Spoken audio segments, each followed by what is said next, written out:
It's 19 hours and it's now time for the 93.1 Real FM News in detail.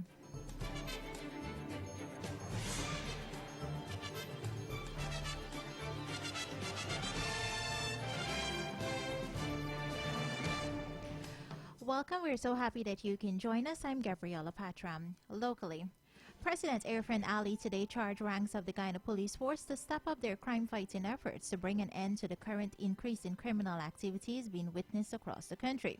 The president issued a call during the handing over ceremony of 15 new pickup vehicles for the Guyana Police Force.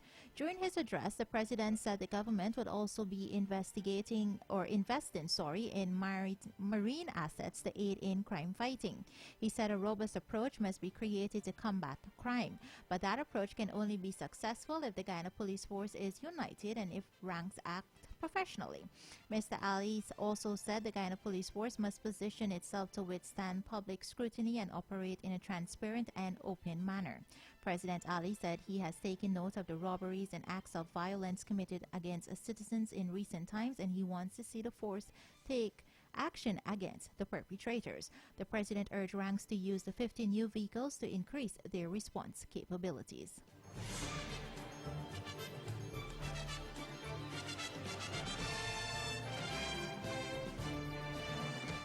As schools reopen today for face-to-face teaching, the Ministry of Education has received preliminary data regarding the attendance on the first day.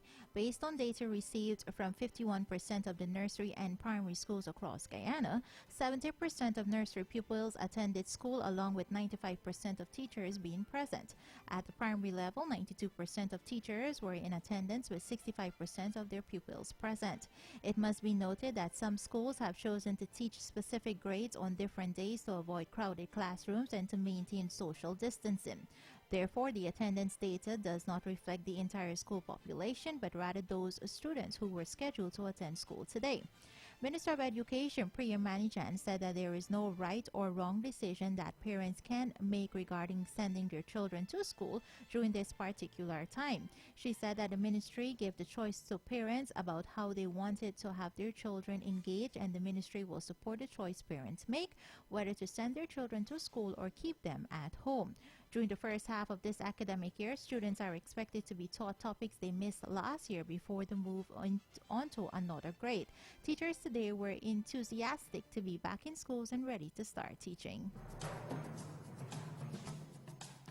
Inspectors from the Guyana National Bureau of Standards, GNBS, along with ranks of the Guyana Police Force, GPF, seized a number of defective and unapproved scales from the Stabroek and border markets in the capital of Georgetown. The exercise was conducted on Friday and resulted in 50 dial scales which were not approved for commercial trade were seized and removed from vendors. For quite a while, the GNBS have been advising vendors and shopkeepers to desist from using the domestic dial scales which were not designated for commercial use. These scales easily become inaccurate and result in vendors selling short-weight goods to consumers. The GNBS have encouraged vendors and shopkeepers to only use the recommended metric devices, which include the metric red equal arm scales and masses, metric platform scales, approved dial scales, and the electronic scales. Approved scales can be purchased from hardware stores in the city and from businesses locations across the country.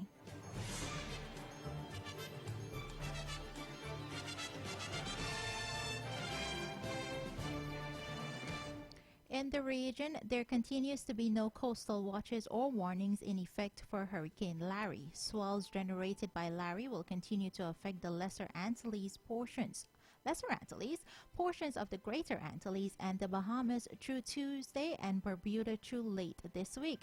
Significant swells should reach the east coast of the United States and the Atlantic Canada by midweek and continue affecting these shores through the end of the week. These swells are likely to cause life-threatening surf and rip current conditions.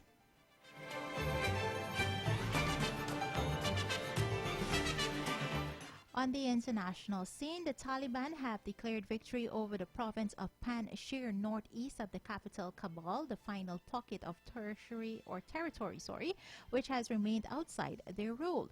The group posted footage online of their fighters raising their flag there on Monday. Resistance fighters, however, said they were still present in all strategic positions and continue to fight. Their leader has called for a national uprising against the Taliban. In an audio recording posted on social media, a leader of the National Resistance Front of Afghanistan blamed the international community for allowing the Taliban and giving them military and political confidence. The Taliban took control of the rest of Afghanistan 3 weeks ago, seizing the capital Kabul on the 15th of August following the collapse of the Western-backed government. It comes nearly 20 years after U.S. forces led an invasion to topple the Taliban.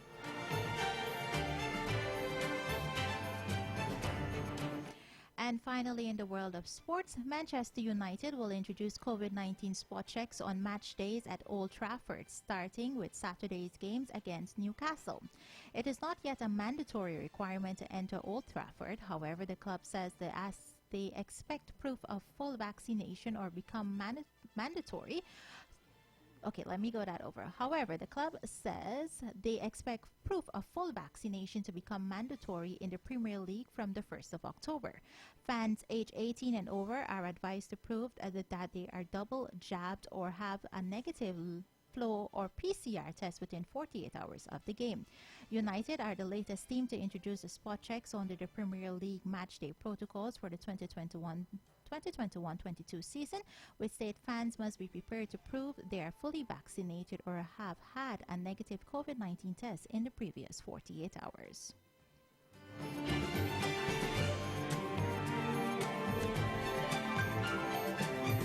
And that's the 93.1 Real FM News in detail. Credits to news source, iNews, Newsroom, Caribbean Loop, and the BBC.